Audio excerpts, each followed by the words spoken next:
Right. If we'll grab a seat and settle down, we'll get the next presenter off in this breakout session. It's going to be a great follow-up to the session we just had in here. And I have to share, this is a little bit of a fun treat for me.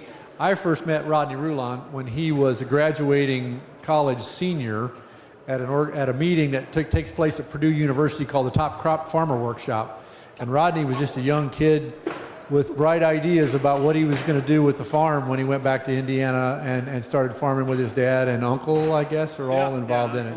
Yeah. And so I just realized a few minutes ago that it was the same Rodney that I had saw as a young man then. So please give a warm welcome to Rodney Rulon, and he's going to tell us a lot about their operation in Indiana. So thank you. Okay, thank you.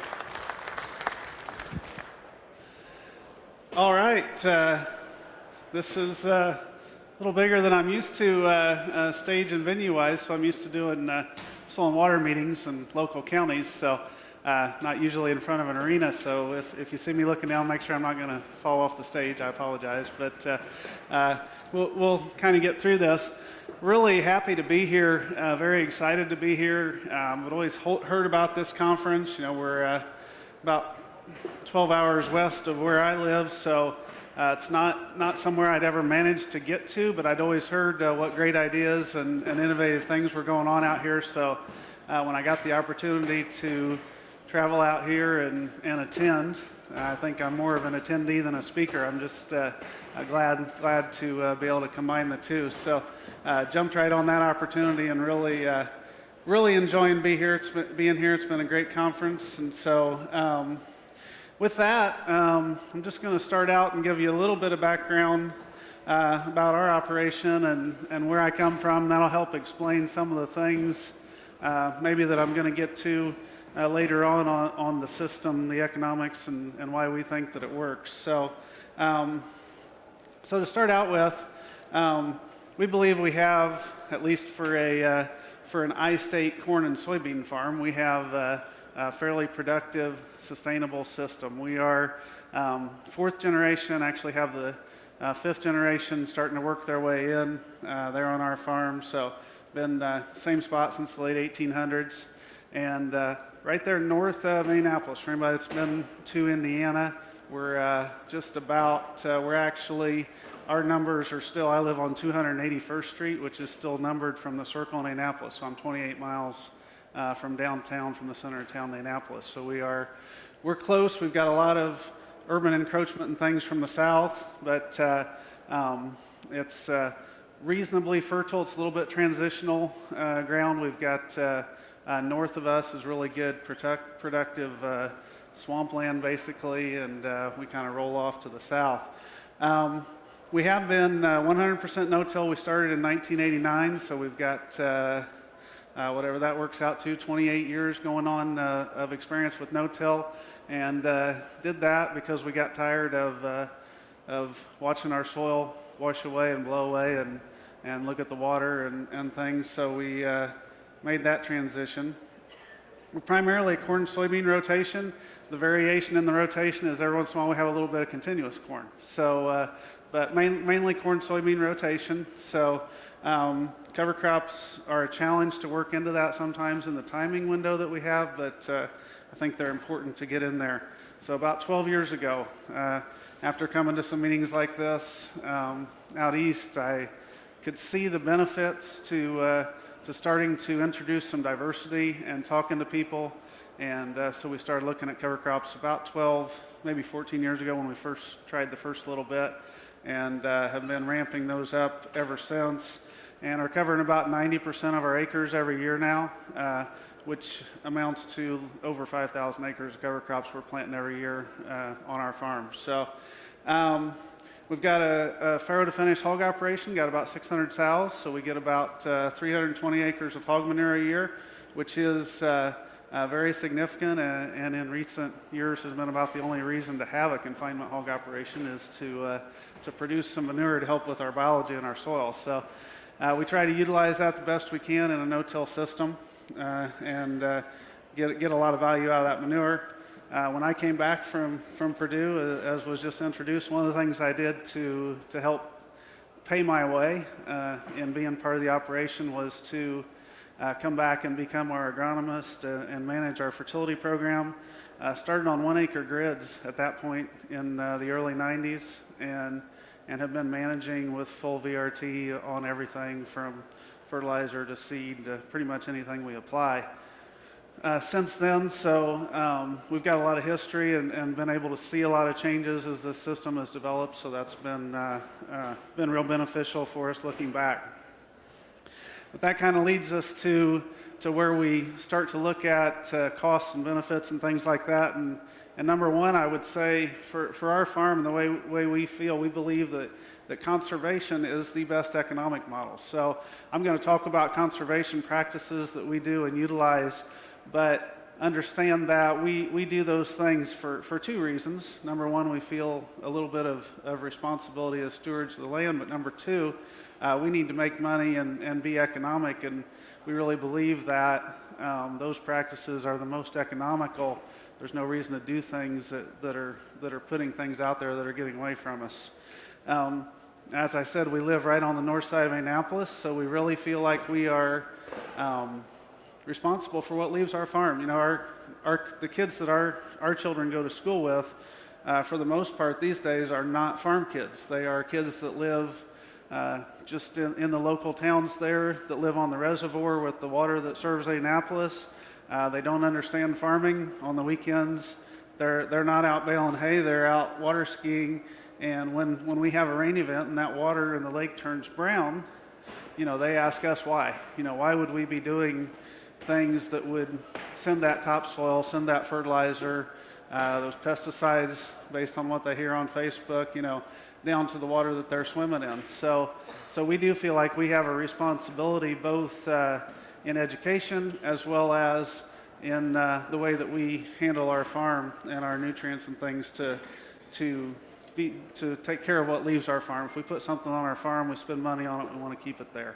So, and certainly I've got a picture of my kids there, and we are a legacy farm. Like I said, 4 generations, and I want my kids to have the opportunity, if they want to come back to the farm. So this is, if you've been east to the I-states, then this would be conservation tillage, or conservation farming by most of the standards around us, most of our neighbors. So rather than a moldboard plow, which some still do, they used a fall chisel, and then rather than a standard disc, they're using a vertical till disc. So that's no-till almost in their minds. So there's a lot of issues with this and a lot of things going on, but the bottom line is you can't oxidize the soil and burn it off that way and expect that to be a sustainable system.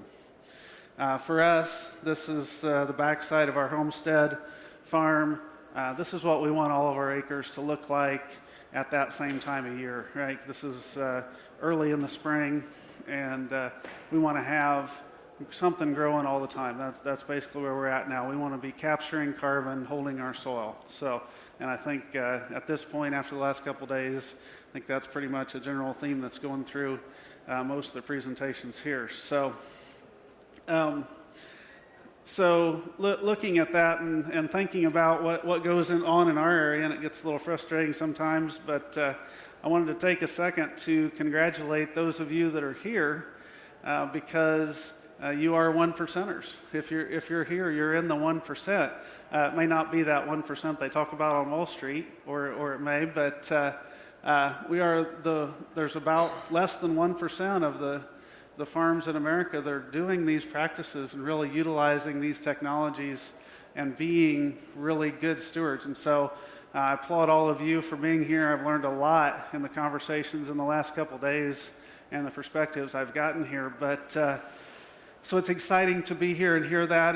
It's also at the same time a little sad and a little frustrating to go out and talk to people and find out how many people in the farming community just don't get what we're doing. And so I think it's our job to work on improving these numbers. But so really, like in the last presentation, I think our our goal overall is to produce a healthy soil. And that's a long-term goal, and I've been glad to hear that the last couple of days. You know, a lot of people acknowledging the fact that we may have stumbling blocks, we may hit little problems here and there, but in the long term, if we can produce a good, healthy soil, in the long term, there's going to be a lot of benefits. So for us, when we started, 20-some years ago at no-till, and then as we really start to understand healthy soils and start incorporating cover crops and things like that, we had to kind of evaluate what does a healthy soil return to us, right? So the first step in deciding if it's worth the investment is deciding what you want to get out of it. So obviously we think that the healthy soil is going to improve yield, and I think that's starting to bear out in a lot of the data, and I've got data that we'll share with that as well. We want to increase the biology, so we want to do these things to increase that diversity and increase the biology in the soil. We want to cycle nutrients more efficiently than what we were able to do in the past, and capture those nutrients before they leave either through the bottom of the system and out the drainage or off the surface. We want to improve our drought tolerance, which for us, we get a lot of rain early, and we'll see some pictures, some evidence of that. But then we tend to go through dry spells, and being able to survive those is important. Obviously, it's not to the degree of dryness you have as you move west, but we want to increase the water infiltration and holding. We want the water to go in the ground where it lands, and that's really important to us. One of the things in our area is typically most conventional farmers, the hills will die in the summertime and produce next to nothing because the water all hits on those hills and runs down into the low areas, and there's just very little water holding in the hills. We're trying to improve that. Of course, we want to improve plant health. That comes with the diversity, and we've heard a lot about that. Improve the soil structure gives us trafficability, timing. Again, like we heard in the last presentation, we can really improve our productivity and timing. And we want to improve the economics overall, which is reducing our costs as well as increasing our yields. So in that process, to achieve all those things, then there's a continuum. So whether it's when we started no-till altogether or when we pick up a new farm now, the first thing that we do in starting that is we get switched over to continuous no-till. A lot of people in our area consider themselves no-tillers because sometimes they no-till their beans. Most of the time or never would they no-till their corn because there's just too much risk in their mind. But I say tillage begats tillage, and if they're going to till their corn, they might as well till their beans because they give up yield on their beans when they're getting the worst of both worlds the first time they don't till every time. So there is a benefit to continuous tillage and establishing that system, and I think we see that very well. There's also we want to once we eliminate those tillage events altogether, then we can build that structure and build that biology and start to really get somewhere. I don't want to talk about drainage too much because I know that drainage is not a typical concern that you have in the West here. I know I've talked to some people, Iowa, Nebraska, and things that do some drainage, but it's just important to note here. We have tile lines, pattern tile in most of our farms, and just to say the air and water mix and managing that mix is what's really important. And for us, it's subsurface drainage because that's the soil types that we have and the way we need to get rid of that excess water. But whatever you're doing to manage the air and water mix, conserve water, manage that in the soil is what's important. For us, you can see in that yield map, I added that just kind of to highlight. You can see the high yields in excess of 200 bushel the acre everywhere that we have those black lines, which are subsurface tile lines that have been installed. You look out across the center of that field, which is owned by a different landlord that didn't want to commit to letting us farm for long enough to pay for the tile. Looking at that yield map, we probably should have just put it in anyway because we didn't get much out of our cash rent there for a couple of years on that farm until we were able to talk them into fixing it. But you can see that's the difference that drainage makes on our farms. So for us, managing that water, managing the air to water in the soil is the second step. If we don't do that, nothing else is going to matter for us. So whatever that important thing is for you, then you need to do that and be aggressive. For us, we have a drainage business, so that's the next thing to look at here. Drainage putting in tile gives us the opportunity to go out and dig a lot of soil pits, right? So we're really in touch with what's going on in the soil, and it gives us, we have a custom business. We do a couple 100,000 feet of custom tile per year. So we go out and get to dig holes in the neighbor's field. I mean, how often do you get people to come and pay you to check out their soils, right, on their field? And so that's been really fun and has helped us to see how these cover crops, how no-till is working in comparison to some of the conventional guys across the road, and really get a chance to look 3 and 4 foot deep in the soil, as well as on our own farms. This would be, a great example on one of our own farms where we were ditching last fall, and just an opportunity to see the fall growth, the roots going down 3 to 4 feet. This would be in the middle of November under one of our kind of standard cover crop mixes. But just a really good opportunity for us. We dig a lot of holes. So we might dig 40, 50 holes in a day, making tile connections. So we're getting a lot of opportunity to see in different soil types and different areas how this stuff is working. So that has been a big benefit for us, just to see and see how this thing works. So once we get the drainage fixed, then we work on balancing our fertility. We do a lot of lime, a lot of gypsum, less P and K. That's kind of down further on the list than really the lime and gypsum, getting the pH right and the calcium levels right and things like that.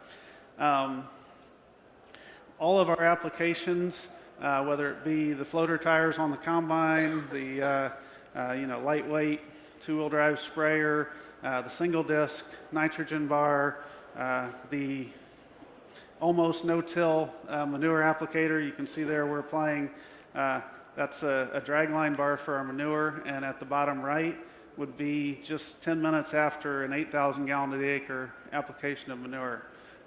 And give that a few days to dry up and soak in, and we can go out there and no-till right into that manure application. So we're getting the benefit of the manure without having to do like we used to do, which was essentially a very destructive application where we were chiseling it in. Also allows us to plant the cover crops ahead of the manure in the fall when we're short on days and we need to get the cover crops going, and it takes some time to get the manure applied. We can plant the cover crops and get those started growing, and then actually apply the manure directly into the living cover crop, which is really works out well. So once we do those things and we get our, with our applications and get the fertility balanced, we get our air water correct, then we got to that point after 10 or 15 years of no-tilling and kind of working through the bugs and having a lot of challenges and failures and wins and things and all the things that we all have to learn. Then we started looking at, well, how do we continue to improve this system? We don't want to be just as good as the neighbor doing it conventionally. We want to look at ways to make it better. So that's when we really started looking at cover crops and trying to see what we could do to make our system really go to that next level. And we didn't find it at that point, 15 years ago, we didn't find it talking to the university. We didn't find it talking to most of the other farmers that were farming. We found it talking to my grandfather. We found it talking to some other older gentlemen at meetings and things like that said, we just don't see the kind of soil structure. We don't see the biology. We don't see the earthworms as one of the most obvious effects that we used to see back when we had crop rotations. We had diversity. We had, cover crops. Some of them were used to green manures is what they would call them. But and we started looking at that, and then we found some people. We weren't the first people to do cover crops in the last 20 years. So there were some people out there trying it, and we found some people and started talking and really started looking at it, and we figured out that the cover crops were really the key to making this transition to no-till happen fast. And you saw data in the last presentation that was just tremendous about how fast when you introduce that biological element. Instead of trying to get rid of the compaction with steel, you introduce the biological element and how much you can affect those soils really quickly. So kind of like we did with no-till and the soil quality system, we started to evaluate where do cover crops fit in our system and what problems can we address with them, because there are all these cover crops out there. At that point, we didn't know necessarily which ones we should use and what would work best and what not. So we kind of did a search of the data that was out there, and we said, well, you can use cover crops to remove compaction without tillage, and that sounds really good because we run the inline ripper, and it takes a lot of power and a lot of fuel and a lot of time, and then it takes about 2 rains, and then you go out there and you can't tell what you did. So our soils just collapse back in on themselves, and if anything, it gets worse. So that's a good thing. The transition from tillage to no-till and stimulating that system and helping make that transition, we were growing and picking up acres, and it's a slow process. There's that first 4 or 5 years that guys talk about where you kind of struggle in making that transition out of something that's been conventionally worked pretty hard for a long time. So we started to see how we could use certain cover crops for that. We wanted to get that rotational advantage. Since we were only planting corn and soybeans, we wanted to get some other crops in there, break those cycles, and get different root types in there, and so we could see that. The soil quality and biology kind of goes into all those. We wanted to be able to trap that nitrogen from the manure. We wanted to be able to trap extra nitrogen that we maybe didn't use. If we planted on 200 bushel corn and we have a drought and we get 120 bushel corn, there's a lot of nitrogen left there, and if you just leave it lay out there, it's not going to be there for you the next year. So we wanted to be able to trap that. We wanted to control erosion, which is not a big problem in our area. We don't have huge erosion issues, but we do have some, and we wanted to be able to work with controlling that. Break disease cycles, cycle nutrients. Building organic matter we'll talk about later, but that's one of the biggest values that we get out of this whole system. It is what the organic matter does for us and our system, the water holding capacity, the nutrients that it cycles and things. So to build that organic matter is really kind of the bottom line. And we wanted to improve the economics and agronomics of our farm overall. And like I said before, Grandpa used cover crops, and he was a pretty smart guy, so maybe we should figure out why he did that when he was more in touch with what was going on in the soil. So those were our reasons to go after cover crops. This is just a great example on our farm of an area where that's a test plot that we have with Purdue. We're going to look at a lot of the data coming up here to look at the benefits, but this is just a great example to me for people in our area say that we don't have erosion. So we don't have a lot of big rolling hills where we get gullying going off and going across. We just have a lot of these more gentle slopes like you see here. And this is a great example. So there's no topographic feature for about 1/8 of a mile there that would really tend to make the water. We just get that sheet erosion, water just running across the farm. This is in January. And what you can see there is on the left-hand side of the screen, you're looking at the no-cover portion of our test. And on the right-hand side, you're looking at Sorrel Rye, which is not growing very well. It's just kind of a minuscule stand, about 2 inches tall, but it's middle of the winter, and that's kind of what it looks like. It's alive. But it amazed me that what happened there is, since there was no topographic feature to really make the water go one way or another, it actually came to that line with that just very small cover crop, ran right down beside that cover crop because it didn't want to, every time that it hit that growing crop with roots, it would tend to hold the residue and keep the water coming where there was no cover crop. You can see at the bottom there, then when it did get to an area where the topography forced it to cut across that cover crop, almost immediately, within 60 feet, we were able to go from a cloudy, murky water that was carrying fertilizer, carrying sediment, and deposit that right back. So to me, the important thing is we have this type of erosion going on all over our fields. It may not make it. It may make it from the hill to the low area, may not go off and be a visual, problem where you see it going in the road ditch and those kind of things.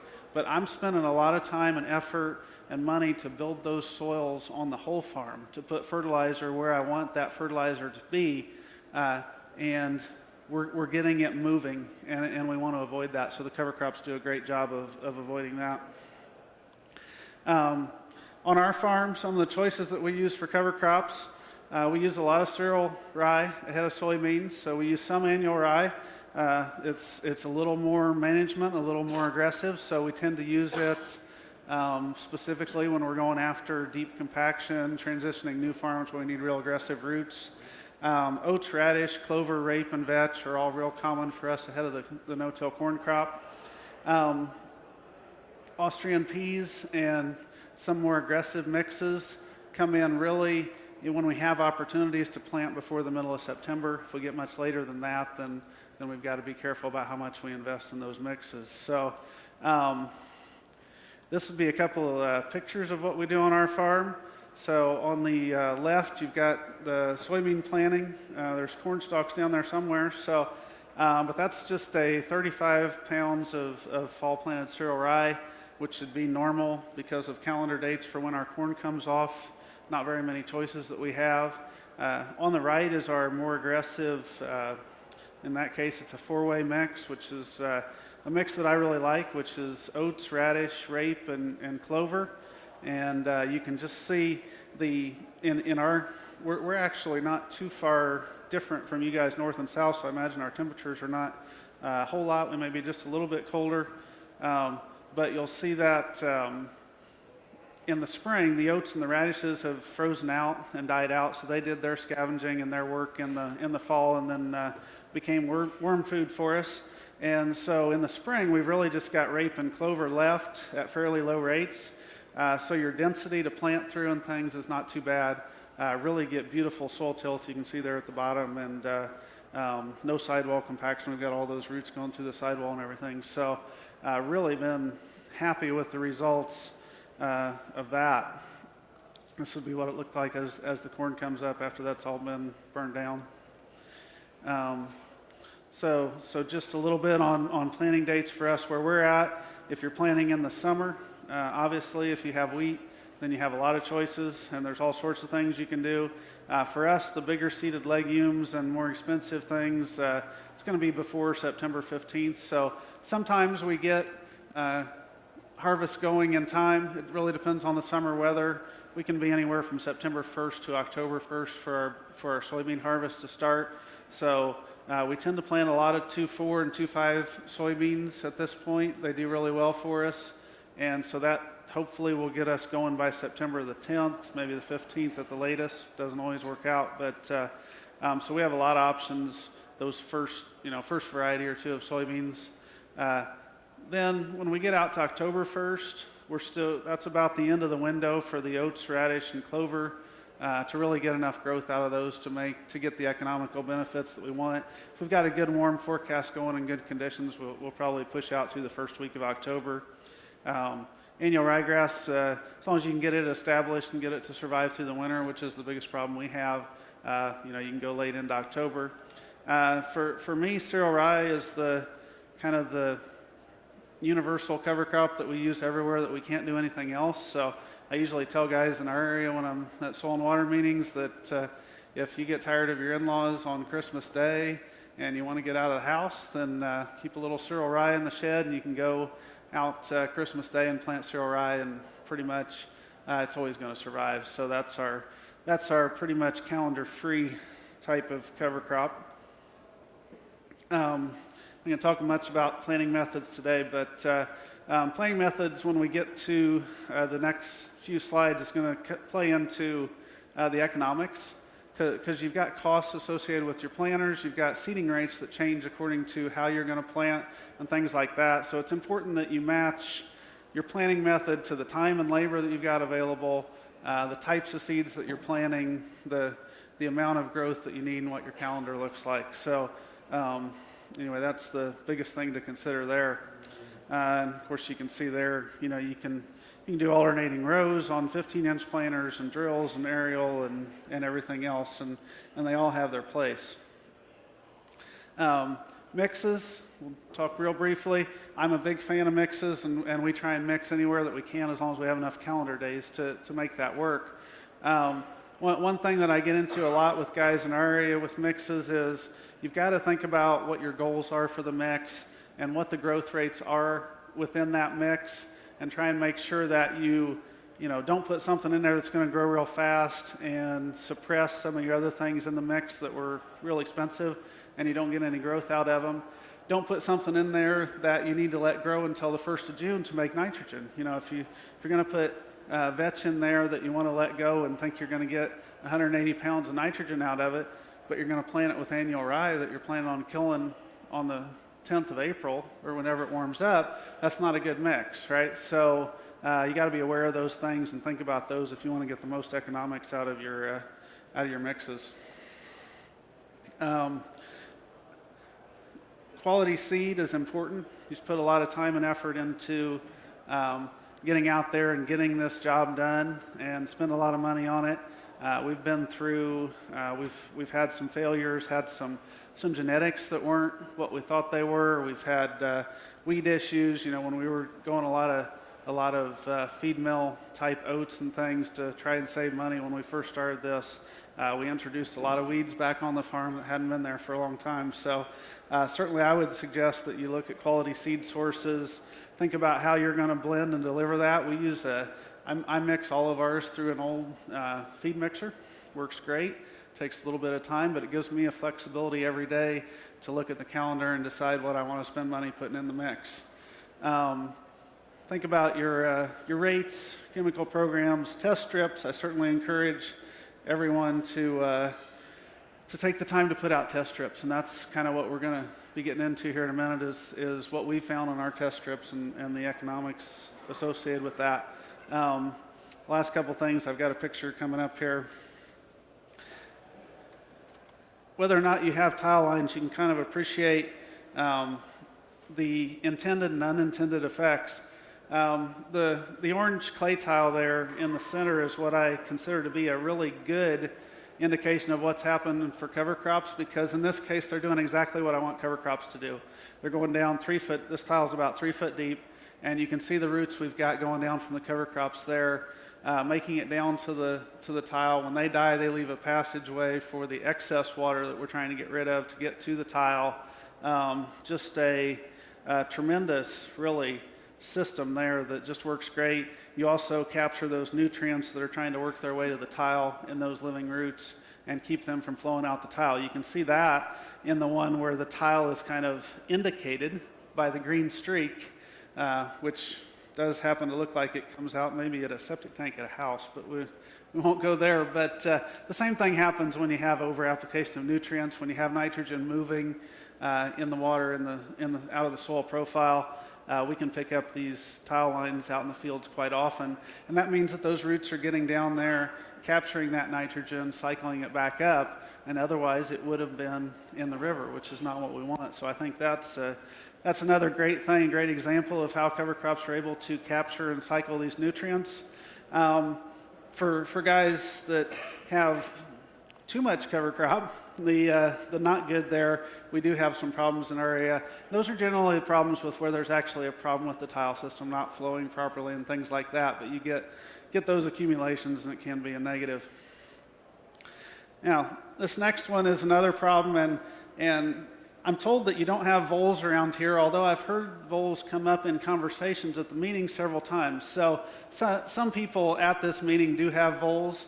If you're not familiar with them, they're overgrown mice that live in colonies that really like to eat soybeans.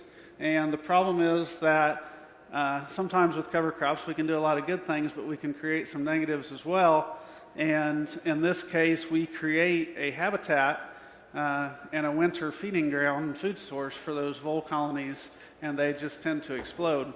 What you see in that photo is all of those white areas in this remote image are actually crop-free areas, or vole colonies, where they've actually eaten all of the soybeans around their colonies.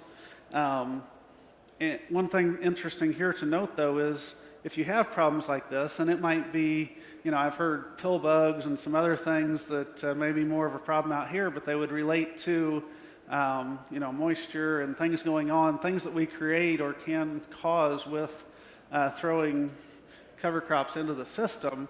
The trick is you need to figure out how to manage them. Now, this is a great example here. The red strips there at the top are a cover crop, one of our best cover crops, the oats and radish mix. And you'll see if you look closely there that actually has